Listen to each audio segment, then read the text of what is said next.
Нема музика, светла и посетители. Каблите за струја се тргаат, а реквизитите се демонтираат. Вака денес изгледа Луна паркот Зимзоленд.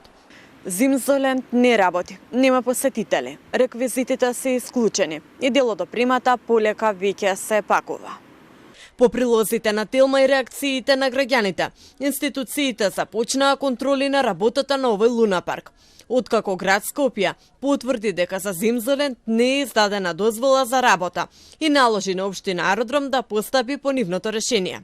Од Општина Аеродром првично се прогласија за ненадлежни, а неколку дена подоцна испрати инспекција која утврдила низ за неправилности и му даде рок од 8 дена на организаторот да се изјасни.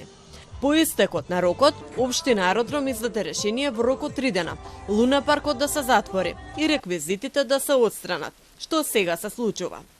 Паралелно, контроли спроведоа и други институции. Управата за јавни приходи утврди неправилности како неиздавање фискални сметки и неуредно водење на дневно финансиски извештаи, а Државниот пазарен инспекторат констатираше вршење нерегистрирана дејност.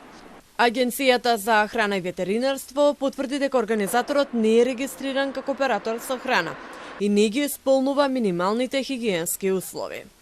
Собственикот на Луна паркот Панде Димов ги демантираше наводите и тврдеше дека ги поседува сите документи и дека паркот ќе продолжи со работа.